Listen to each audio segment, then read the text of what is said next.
Bate-papo das 6. Oferecimento Uniscan, diagnóstico por imagem. Rio Doce Radiologia. Unicor.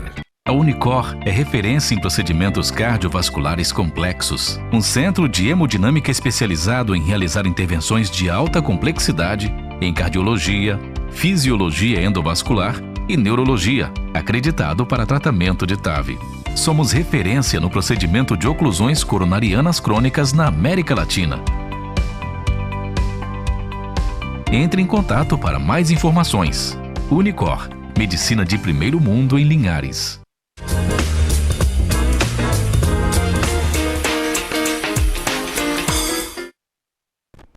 Muito bem, está no ar mais um Bate-Papo das 6, o seu programa de debate, atualização e informação nos temas de saúde.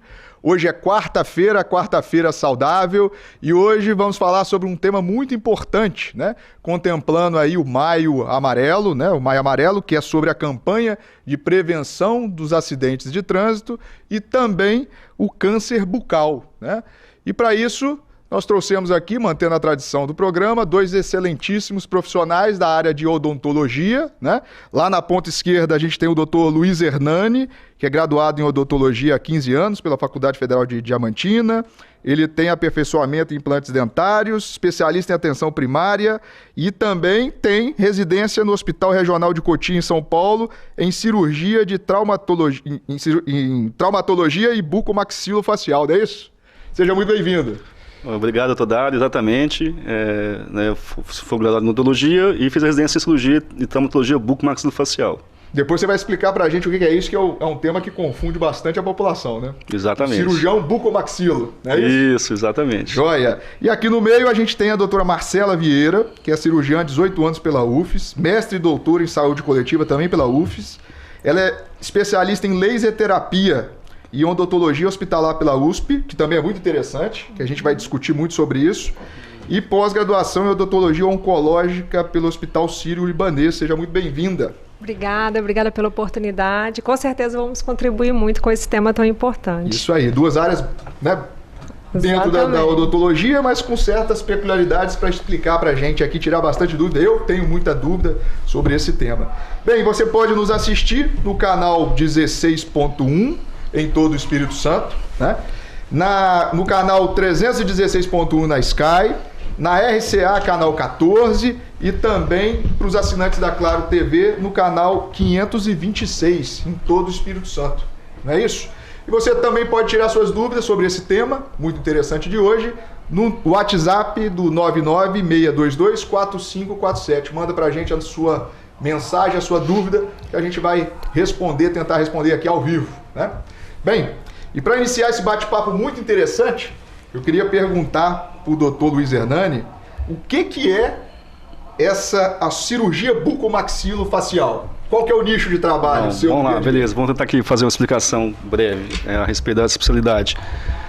A cirurgia e traumatologia bucomaxilofacial é uma especialidade da odontologia que é responsável pelo diagnóstico e tratamento clínico e muitas vezes cirúrgicos das diversas alterações que tem na boca e na face, tais como traumatismos de face, de boca, patologias bucais, tratamento de disfunções das articulações tempomandibulares, né, que é essa região aqui o ATM, o famoso ATM. Exatamente, a famosa ATM, né, que é a articulação temporomandibular.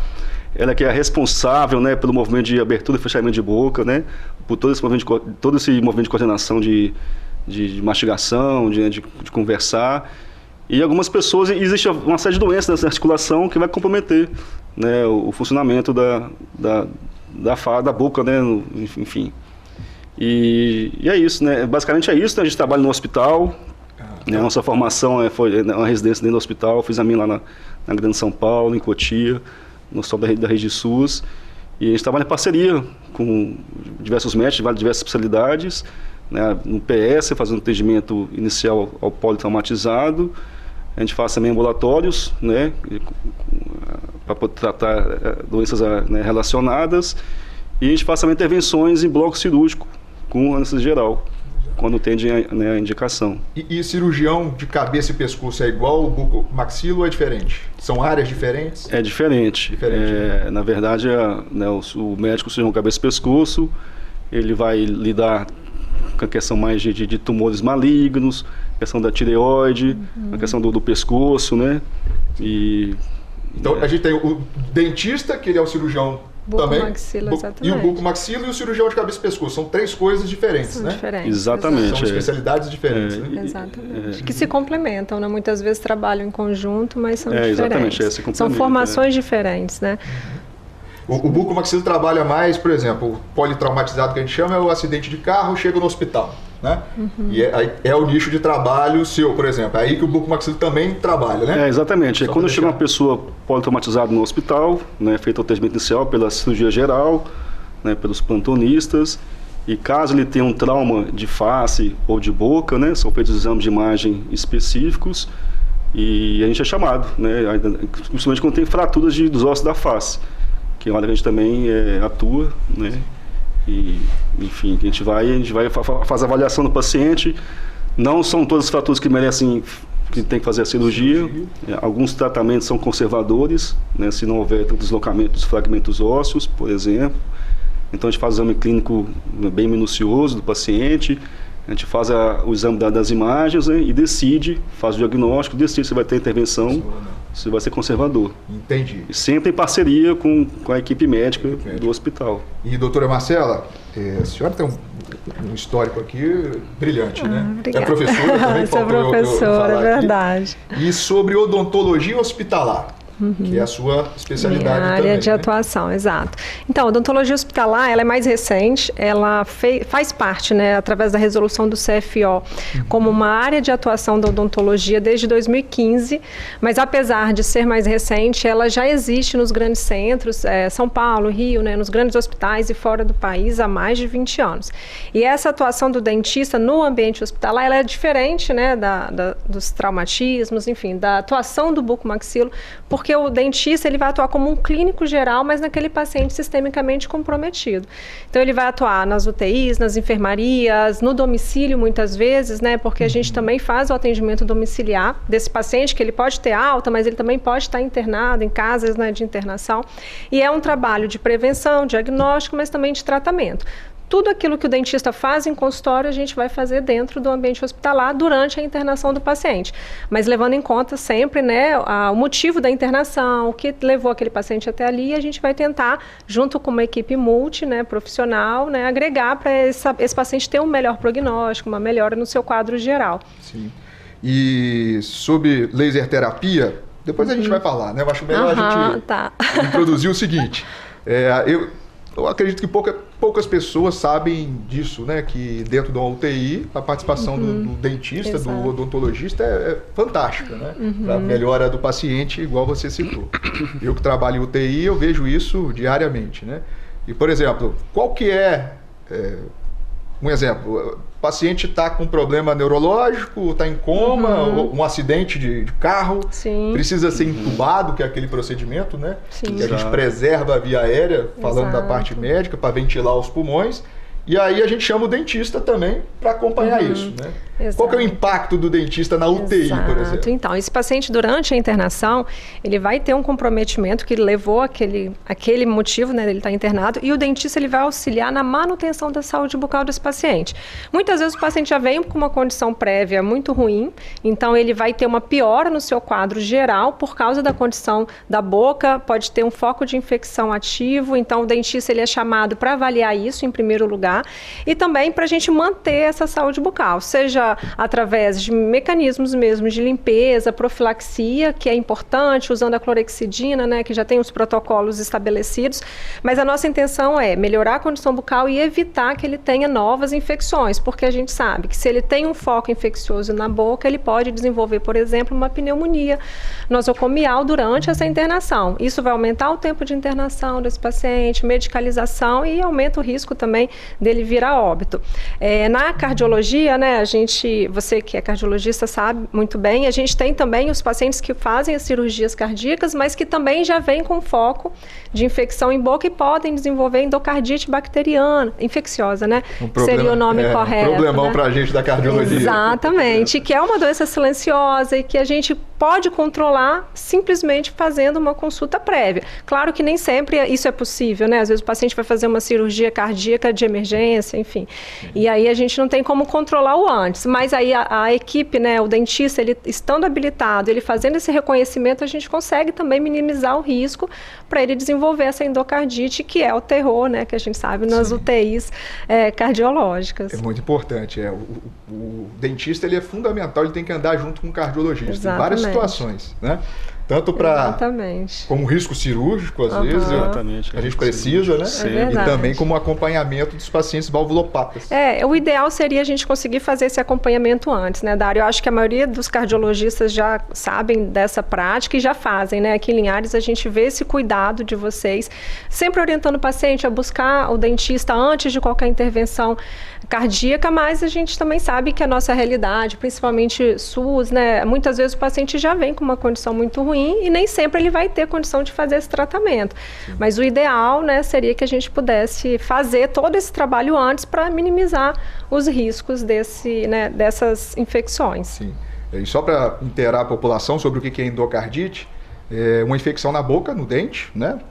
E acaba que migra para a corrente sanguínea e para lá dentro do coração. Isso aí. E aí destrói a válvula, causa problemas, enfim. É uma infecção, imagina que é uma bactéria dentro do coração e ela começa a causar problemas. Então, em geral, o que acontece com isso? A gente fica várias semanas dentro do hospital, alguns casos é cirúrgico, tem que abrir o peito e tirar essa infecção, essa válvula. Então, olha a importância do dentista. E é muito comum também a gente descobrir depois, né, a questão dentária. Exato. O cardiologista, como é que ele faz? Chegou com endocardite no hospital, primeira coisa que a gente olha, vamos ver a boca. Que pode ser dali.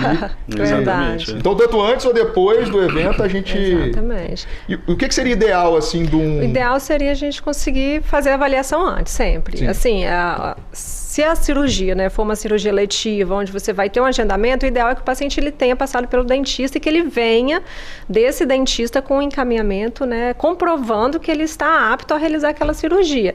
Claro, né, cada um dentro da sua área, mas assim, dando mesmo essa autoridade para que vocês sintam-se à vontade para operar o paciente, sabendo que ele não vai ter esse risco. Mas também é importante orientar o paciente, porque ele tem uma janela de um período de tempo em que ele tem que ficar em observação e que ele também não vai poder fazer alguns procedimentos que causam essa bacteremia e que vai aumentar também o risco. Então, esse paciente precisa ser acompanhado. Eu acho que esse seria o ideal, que todo paciente com problemas cardíacos, ele fosse acompanhado por um dentista antes, durante e depois. Isso né? aí. Esse cuidado tem que permanecer, né? Não, com certeza. Dentro da UTI também, a gente conversava sobre abscessos, né?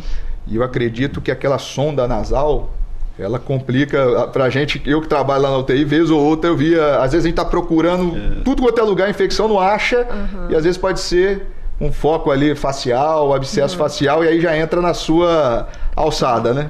Não, exatamente. Os abscessos faciais são, nas infecções faciais de origem dentárias, né? Elas podem evoluir e tornar grandes abscessos faciais, né? Que às vezes exigem acompanhamento de abertura de boca, a pessoa pode ter febre, né? Pode estar mais desanimada, né?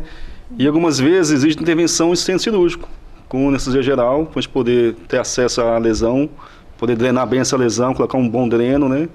De forma a poder, né, essa lesão ser curada, né, totalmente. E sempre remover o agente causador, né? Aquele dente que causou essa infecção. Exatamente, o foco, né? Isso o foco dentário. Não adianta dar só antibiótico, tem que tirar o dente. Com certeza. A principal terapia para infecções, para abscessos, é o bisturi, né? Drenar, né? O cirurgião adora. Exatamente. Tem que fazer incisão, fazer uma boa drenagem, né? E remover o foco de infecção, que é o dente. E quando o paciente interna, Dário, assim, o paciente que está na UTI ou que vai, né, está lá no ambiente hospitalar, por que é importante o dentista avaliar esse paciente logo que ele chega, para a gente encontrar justamente esses focos de infecção? Porque às vezes ele esse foco não está agudo. Ele está ali crônico, o paciente já tem aquela cárie, ou enfim, aquele canal que ele não tratou, que ele não terminou de tratar. Mas durante aquele período, né, que ele está ali internado, ele vai ter um comprometimento imunológico, ele vai ter a medicação que ele vai estar usando, enfim. E aí ali vai agudizar. Então, quando a gente já percebe que ele tem algum foco, a gente já tenta remover, porque isso vai melhorar o prognóstico dele geral, né? Sim. Então, a gente sabe que isso vai diminuir, né? Às vezes, uma medicalização que a gente precisaria tratar com antibiótico, né? Igual os pacientes que a gente vê vão ficar com terapia de 15, 20 dias com antibiótico. E se você removeu antes, talvez você não precise fazer isso, né? Então é importante que a gente avalie todo mundo que chegue lá no hospital. No início, né? Você contava um caso muito interessante de um paciente que nosso ali do Hospital Rio Doce, você trabalha no Rio Doce, o Dr. Luiz também. E aí o paciente fez endocardite, que é essa infecção do coração, operou e no pós... Quantos dentes você tirou? 8. 8 dentes. Nós conseguimos realizar 8 exodontias durante a internação do paciente. Só após essa remoção, o paciente realmente teve uma melhora geral da clínica dele. Sim. Então, assim, a gente viu que era importante, mas como ele estava muito comprometido, a gente não podia atuar logo que a gente queria. A gente teve que aguardar um pouquinho para que ele estivesse mais estável. Mas quando isso aconteceu, foi possível realizar. Foi um trabalho realizado, né, a várias mãos, porque a gente faz um trabalho lá no Rio Doce, através da faculdade, a Anhanguera. É um estágio que a gente realiza lá com os professores Luiz, Itamar e eu, junto com os alunos. E foi durante esse estágio que a gente realiza que a gente identificou esse paciente e viu a necessidade de fazer a abordagem, e nós fizemos durante a internação. Então foi um paciente assim que deixou todo mundo muito satisfeito, porque ele teve uma melhora, não tinha um prognóstico muito positivo no início, mas depois ele teve uma melhora importante e já teve alta e está na casa dele, feliz da vida, eu espero. É isso aí. Quer dizer, se deixasse aquele foco, talvez ele ia reinfectar. Exatamente. Ele estava com a válvula nova e se a gente não detecta isso, faz o tratamento completo, talvez ele voltaria em 15, 30 dias, um mês, vai saber. Mas ou voltaria, até mesmo, né? Exatamente. Até agora está curado. Exatamente. Como diria. Enfim. E pegando esse gancho, né, o profissional, o dentista é muito importante no ambiente hospitalar, odontologia hospitalar. Você acha que é negligenciado esse assunto da odontologia hospitalar? Sim, eu acho que em parte a maioria, né, dos gestores hospitalares, eles olham para o dentista e veem um custo extra, né? Então, assim, hoje a gente tem lutado muito para mudar essa realidade. Isso acontece principalmente nas cidades menores, porque em São Paulo, em alguns estados maiores, já até é lei, né? A presença do dentista no ambiente hospitalar é obrigatória. Mas a gente não tem ainda uma lei nacional, são leis estaduais. Mas o que a gente percebe quando a gente conversa sobre essa importância com os gestores é que eles pensam no custo, né? Nossa, mas eu vou ter que contratar um dentista, né? E aí eles às vezes não conseguem entender que é o contrário, né? Que a presença do dentista, ela é redução de custo. É isso ela é mesmo. Melhora da qualidade de vida do paciente, né? Você vai ter mais um membro na equipe multiprofissional. A gente já tem os outros profissionais que são todos importantes ali, mas a gente vai ter mais um profissional olhando para aquele paciente, buscando, né, melhorar a qualidade de vida dele. Então, o nosso desafio, né, na odontologia, eu acho que é esse, é mostrar essa importância do cirurgião dentista, mas não como mais um custo, né? Não é mais um emprego, não, mas é sim pensar no paciente, na melhoria que a gente vai trazer, né? Isso aí, em gestão hospitalar, né, é difícil a gente ter números e etc, mas com certeza prevenir as coisas é bem mais barato do que pagar as consequências. Com certeza, isso a gente deu vários exemplos aqui de internação, né? Quantos dias de internação a mais esse paciente com endocardite tem, né? Então, quanto custa um leito da UTI? Então, calcula, né? Será que realmente é um custo mesmo, né? Se a gente for pensar na medicalização. Então, enfim, é simples. Essa conta tem já vários estudos que mostram que é economia você ter a equipe, mas a gente sabe que é um desafio. Então, a gente está batalhando aqui em Linhares, né? O Hernani tem ajudado muito, a gente tem tentado levar essa importância para os gestores e eu acho que em breve a gente vai conseguir isso daqui. Vencer essa barreira, né? Com certeza. Que acaba que é... E, Hernani, na questão da traumatologia, né? O acidente mais comum é o quê? É moto? Acho que moto, doutor Ali, sem dúvida, moto é o grande vilão, né, dos acidentes de trânsito.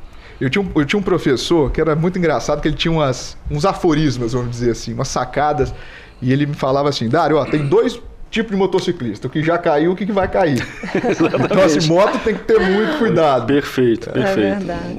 E aí o trauma mais comum de acidente que você pega, por exemplo, é o trauma de quê? Essa de terço médio, né? De maxila, de órbita, né? Eu acho que, em primeiro lugar, colocaria terço médio e em segundo, terço inferior, que seria a mandíbula. Às vezes pelo não uso até do capacete ou pelo uso incorreto, né? Porque se ele existe mas depende do acidente, até com capacete.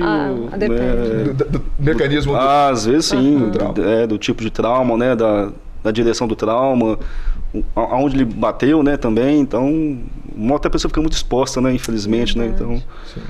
Né? E o risco é muito grande. A cirurgia que você faz, ela vai desde cirurgia simples, né, de ambulatório, ou não? É só no cirúrgico? Não, exatamente. É o cirurgião bucomaxilofacial, ele faz cirurgias ambulatoriais, né, com anestesia local, né, os casos menores, às vezes com ou sem sedação, né, e os casos que exigem uma intervenção maior, né, um maior tempo cirúrgico, uma anestesia maior, né, às vezes envolve áreas anatômicas mais proeminentes, né, a gente faz em bloco cirúrgico, com anestesia geral. Né, aí o paciente passa pelo exame, né, pré-operatório, passa pela avaliação com cardiologista, passa pela avaliação com anestesista, né, com médico anestesista, a gente pede os exames de sangue, exame de radiofregitólicos, né, para fazer anestesia, a gente pede também o eletro, para ser avaliado pelo cardiologista. Isso aí. Aí feito o risco cirúrgico, exatamente, passa, né, feito o risco cirúrgico, né, a gente vai e programa de fazer a cirurgia, né, com anestesia geral no centro cirúrgico. Uma dúvida de médico, a maioria dos seus pacientes você opera intubado ou não precisa de intubar? São entubados. A maioria? Quando vocês geral são entubados, aí às vezes faz pelo nariz, né? Quando a pessoa, por exemplo, tem a fratura de mandíbula, porque na bucomaxila, um dos princípios da redução das fraturas faciais, além de aproximar, né, os cotos ósseos, né? Às vezes a pessoa tem a fratura, deslocou os fragmentos ósseos. Guarda para o segundo bloco, que depois a gente vai falar, que eu estou vendo que é interessante isso aí. Não, beleza. Terminamos o primeiro bloco falando sobre odontologia, né? Hoje é dia do prevenção do acidente de trânsito, também do câncer bucal. E você nos vê no próximo bloco aqui na TV Sim.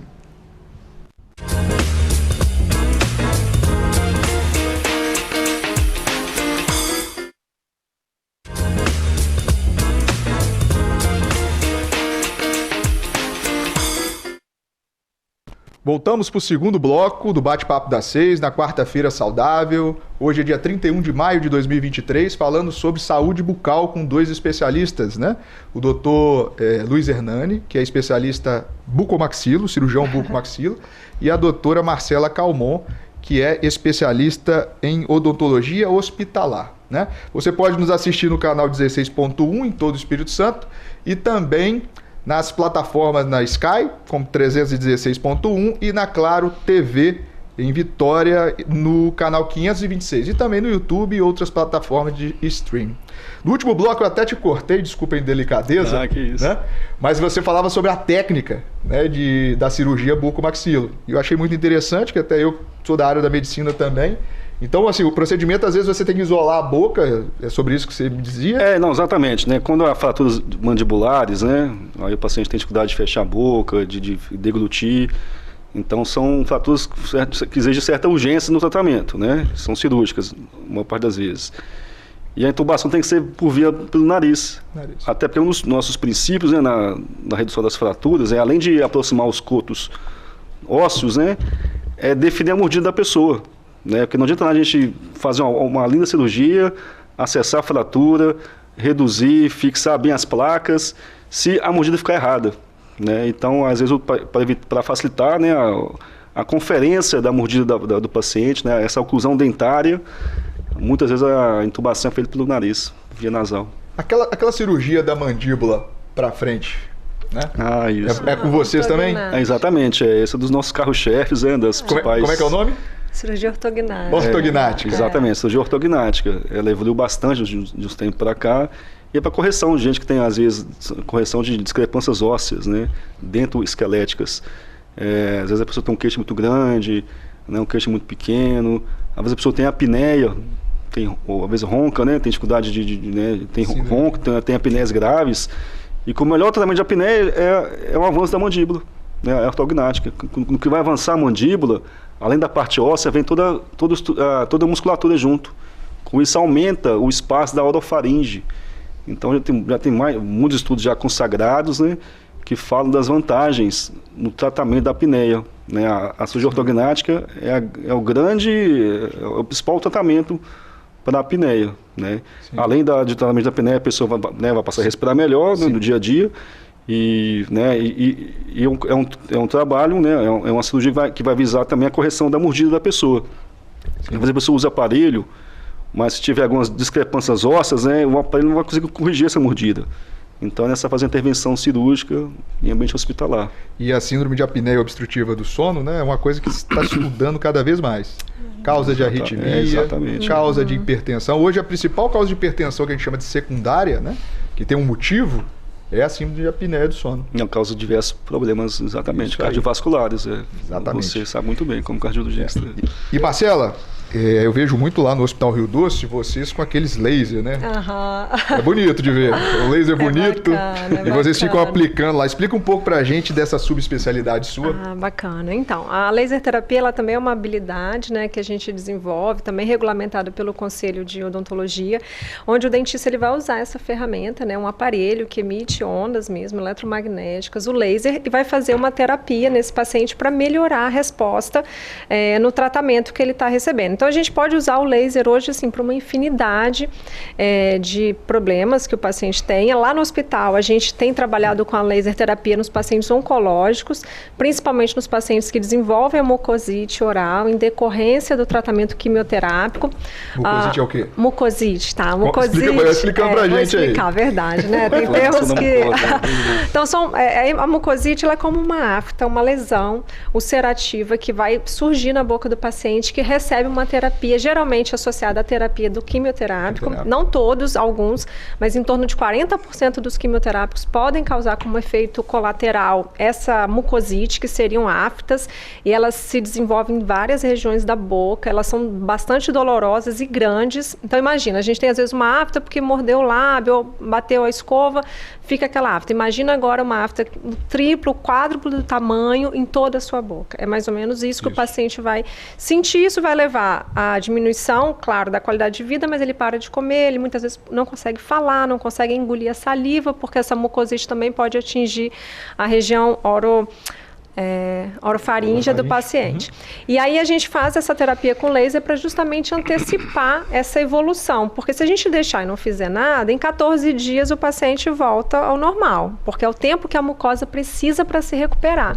E com laser a gente consegue, às vezes na primeira, segunda sessão o paciente já volta a se alimentar, ele já, lógico, né, o paciente às vezes está com uma alimentação pastosa, mas ele começa a conseguir comer melhor, beber a água, enfim, e aí a gente tem um ganho muito, muito grande para o paciente em relação à qualidade de vida. Mas também a gente usa para xerostomia, para estimular as glândulas salivares, pacientes com DTM, né, que é aquele distúrbio da ATM, parestesia, às vezes em decorrência de cirurgias, aí faz assim, algum procedimento próximo ao nervo alveolar, a gente consegue também recuperar isso para o paciente. Pacientes da COVID, né, que perderam o paladar, a gente consegue também usar o laser. Também para COVID? Também, para recuperar, porque ele vai fazer uma estimulação. Na verdade, esse laser, ele estimula as células do nosso organismo a se multiplicarem. E isso vai antecipar, né, qualquer tipo de processo que ela tenha, danoso que ela tenha passado. Então, acelera a gente consegue acelerar. De cicatrização, de inflamação, mais ou menos assim. Exatamente, acelera o processo, reduz a dor. Então, para a mucosite, a gente tem um efeito analgésico importante. Muitas vezes a gente faz a terapia antes da alimentação do paciente, pensando em dar esse conforto para ele conseguir se alimentar. Então, assim, é uma terapia que a gente tem estudado muito. Eu acho que os pacientes oncológicos são os que mais se beneficiam disso, né? Mas a gente tem vários outros casos que a gente pode usar. Fico imaginando o seguinte, o paciente oncológico, ele já tem um catabolismo, né? Ou seja, o consumo de caloria dele já é muito maior do que num paciente sem neoplasia, oncologia, câncer, né? Imagina se ele tira ainda esse estímulo de alimentar. E isso acontece, Dário. A gente, muitas vezes, o paciente ele não é orientado, ele não sabe disso e ele acha, vou esperar, né? Vou ver como isso vai ficar. Porque como uma afta vai começar pequeno E aí ele vai passando no primeiro, no segundo, aí no terceiro, quarto dia ele começa a ter essa mucosite, essas feridas aumentando, geralmente do quarto ao sétimo dia após a infusão da químio, que elas podem surgir quando ele tem, né, essa pré-disponibilidade, e aí o paciente rapidamente agudiza e ele para de comer, ele para de falar, e aí a família, né, lógico, entra em contato com o médico, muitas vezes o médico interna esse paciente para fazer a sonda parenteral, então imagina, né, mais uma vez a gente pensando até no custo, né, do tratamento, fora a qualidade de vida. E aí a gente consegue, né, com a laser terapia, antecipar isso, assim, melhorar, trazer um conforto importante para o paciente. E assim, lá no Hospital Rio Doce, a gente tem conseguido fazer um trabalho muito bacana com os oncologistas, porque eles já entenderam essa importância. Então, eles orientam o paciente também a buscar, né, o atendimento, mas quando começa, eles já chamam também o profissional para atuar. E até uma pergunta, aproveitando uma pergunta que veio da internet, que foi exatamente isso. Você falou um pouco de afta. Se eu tenho afta, eu procuro o dentista ou o gastroenterologista? Tá, O que vocês acham? Eu acho que a gente pode pensar agora, né, até falando um pouco dessa campanha do câncer de boca, né, que a afta depende, você vai ter uma recorrência muito grande, isso acontece muitas vezes, a gente pode pensar em imunidade, alimentação muito ácida, enfim, estresse, tudo isso pode ser um causador. Mas se é uma lesão que não cicatriza depois de 14 dias, ela aumenta de tamanho, ela tem um aspecto diferente de uma lesão comum, né, ela é mais avermelhada, ou esbranquiçada, ou escurecida, aí procurar o dentista, porque a gente precisa fazer uma biópsia para ter certeza do diagnóstico. Pode ser uma lesão cancerizável? Pode. A gente tem que estar de olho. E a gente, apesar a gente como ser humano, a gente não se conhece, a gente não avalia a nossa boca, né? A gente deveria fazer esse autoexame, né, com uma certa frequência, porque a gente perceberia logo que as mudanças acontecessem. As aftas, a gente percebe que elas são dolorosas, mas às vezes ela começa como uma ferida pequenininha, mas se ela não cicatrizar depois de 14 dias, a recomendação é procurar o dentista. E aí, se for o caso, né, para encaminhar para um gastro ou o que for, o dentista vai conseguir, excluindo os outros fatores, ele vai encaminhar para o profissional adequado, se for um tratamento necessário, né? Sim, você faz biópsia também, né? Fazemos biópsia, E é só o maxila ou o cirurgião, o odontológico geral? Qualquer profissional pode fazer. Se tiver segurança em fazer, né? A gente faz quando anestesia local, né? Ambulatório. E isso dá para fazer, lógico, dependendo, né? Às vezes uma biópsia, dependendo mais complexa, aí encaminha, com o seu tempo do paciente, né? É né? verdade. Às vezes no ambiente hospitalar a gente faz muita biópsia para ter o diagnóstico, né? Às vezes você tem dúvida no diagnóstico, o paciente está internado, a gente faz. Às vezes uma citologia esfoliativa para ter certeza que aquilo é uma cândida, enfim, um diagnóstico diferencial. Mas é até importante você ter falado isso sobre quem pode fazer a biópsia, porque às vezes o paciente fica achando que ele tem que procurar um dentista especialista, e na verdade não, ele deve procurar o dentista que está mais próximo. Que é o cirurgião, exatamente, da unidade de saúde, quem ele realmente confia e conversar sobre essa lesão, essa ferida, e aí, claro, se o dentista não se sentir confortável, ele vai encaminhar para um colega realizar, mas é importante que a população saiba que todo dentista pode realizar essa biópsia. Né? É um procedimento relativamente simples, né? Dá para fazer em consultório.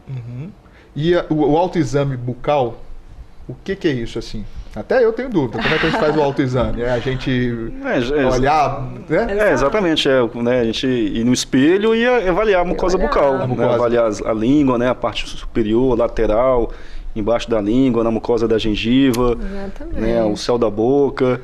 Enfim, fazer uma avaliação, uma conferência geral para ver se tem alguma alteração de tamanho, de cor, né, alguma afta que não cicatriza mais de 2 semanas, uma lesão esbranquiçada que pode ser uma leucoplasia.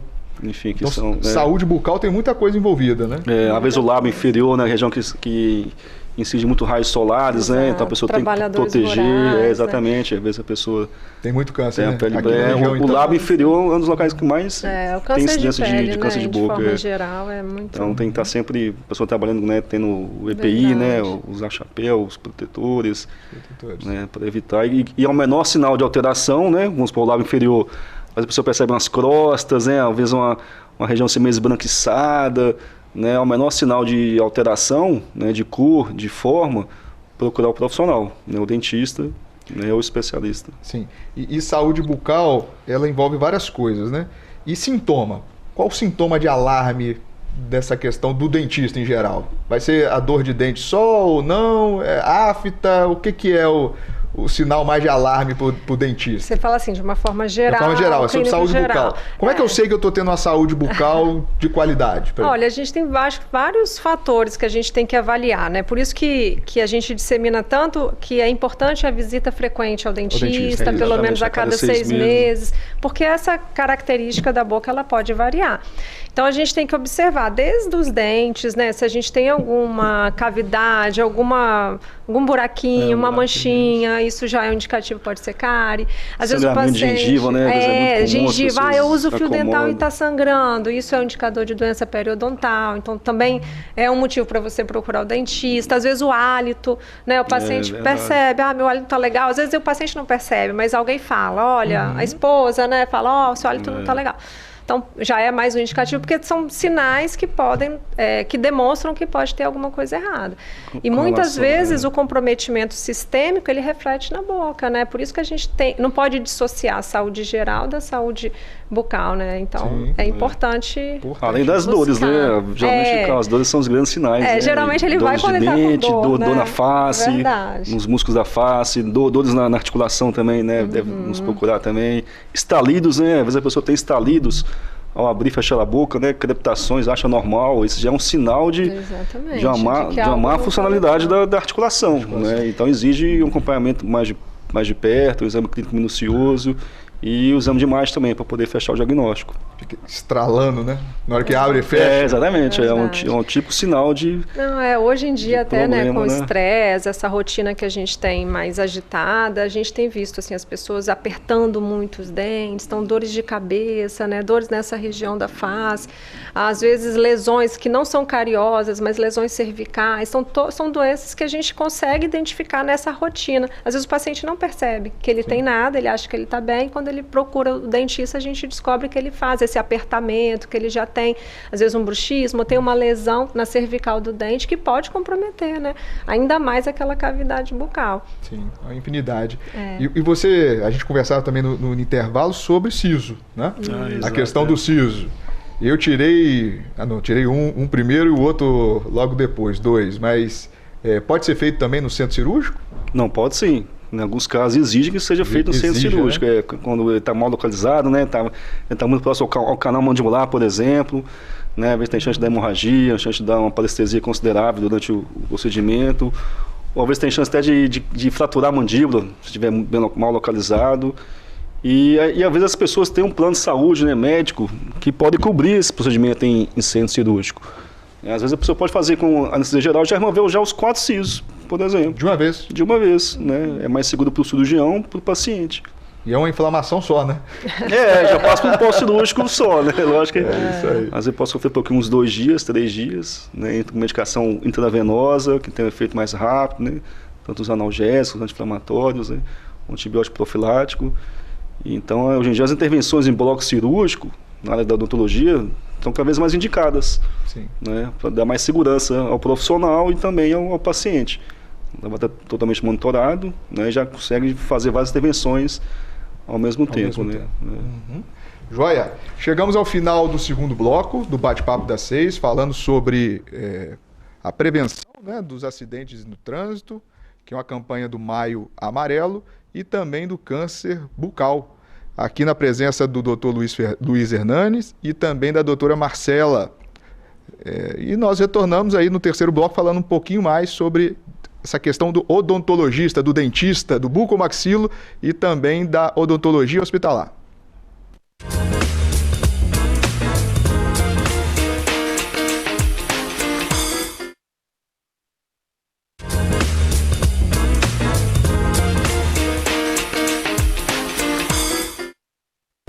Estamos de volta para o terceiro e último bloco do Bate-Papo das 6, na quarta saudável. Hoje é dia 31 de maio de 2023. Comemora-se não, né? A gente faz o Maio Amarelo, que tem aí a conotação da prevenção dos acidentes automobilísticos, né? E na presença aqui de 2 especialistas, o Dr. Luiz Hernani, que é cirurgião bucomaxilo, e também a doutora Marcela, que é odontologista especialista, odontologia hospitalar, né? Ela é odontologista, ela é dentista, com essa especialização e também em laser e terapia. Bem, a gente voltou do último bloco falando sobre alguns sintomas, né? Foi muito esclarecedor a saúde bucal. E mais uma pergunta da internet que é sobre secura na boca, né? A boca seca, a xerostomia, que a gente chama o nome técnico, né? Eu preciso procurar o dentista também? Sim, pode procurar o dentista, porque a gente tem que identificar qual a causa dessa secura, né? Porque essa xerostomia, ela é um sintoma. Então, o paciente sente essa boca seca. Mas aí, o que está causando isso? Pode ser medicação. A gente sabe que alguns antidepressivos, alguns medicamentos causam. A idade, o paciente idoso, ele também vai desenvolvendo um pouquinho essa perda da função das glândulas salivares. A gente tem que avaliar se tem alguma outra comorbidade associada que às vezes o paciente não conhece.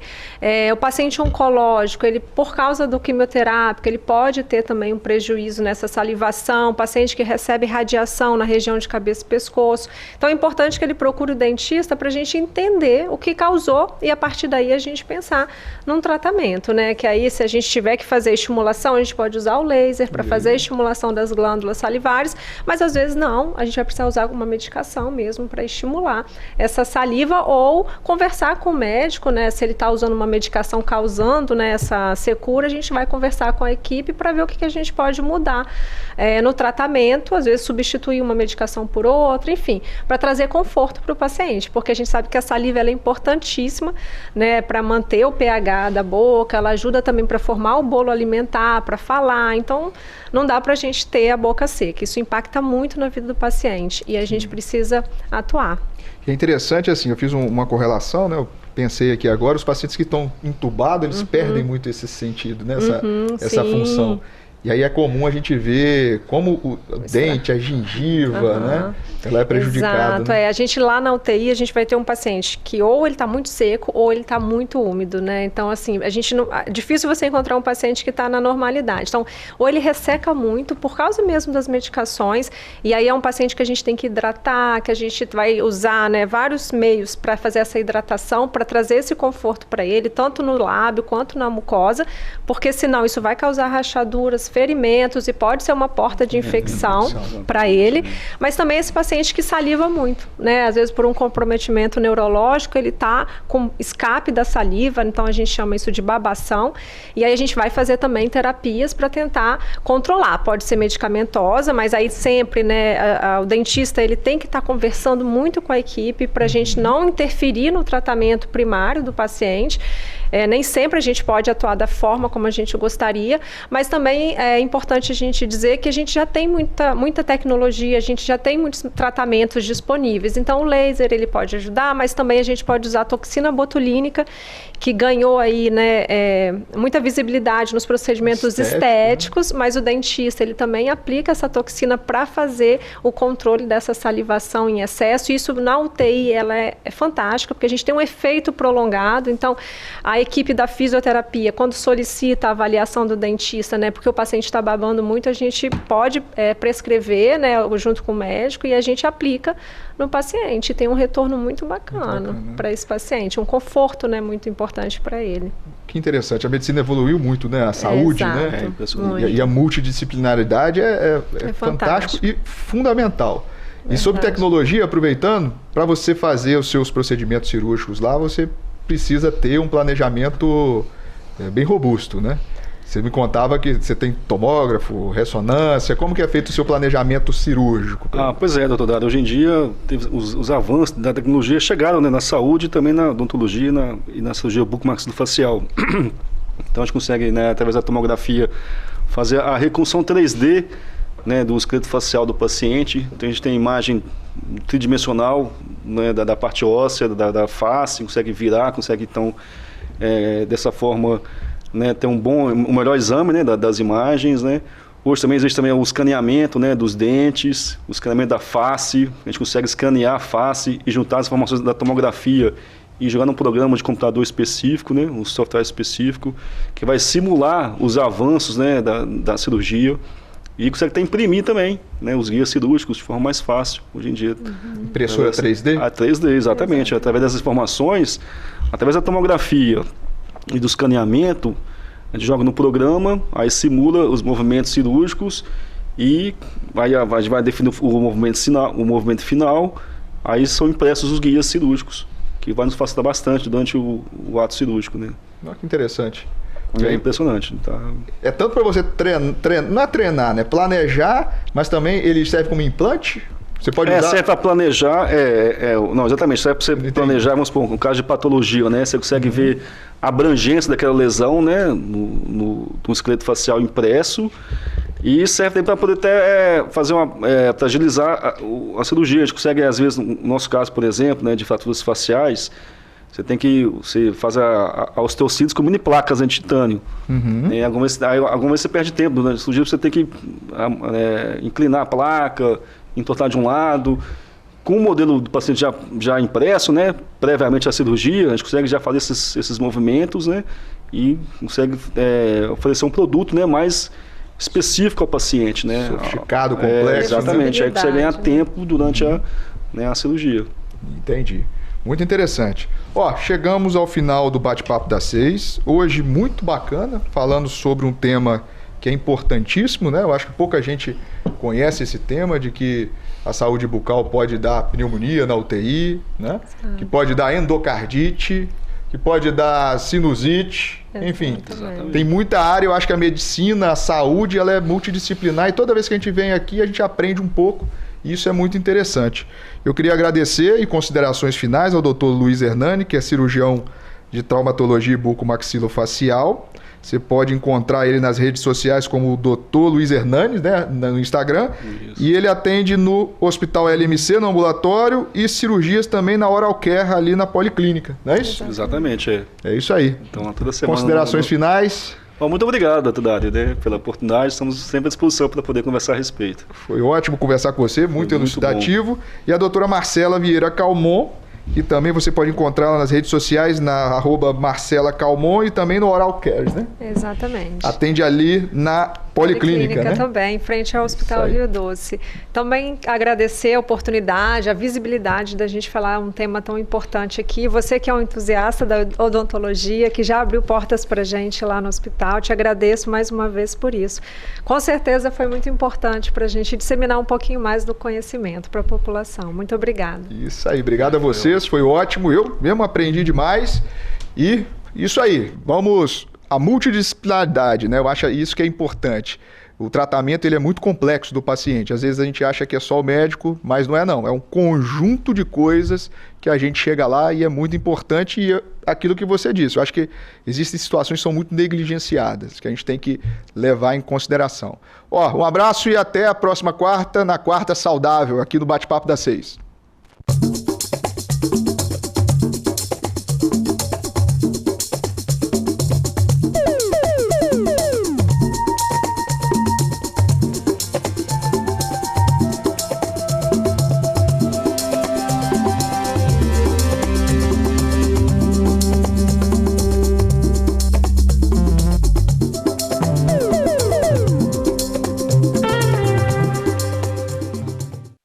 Bate-Papo das 6. Oferecimento: Uniscan, diagnóstico por imagem.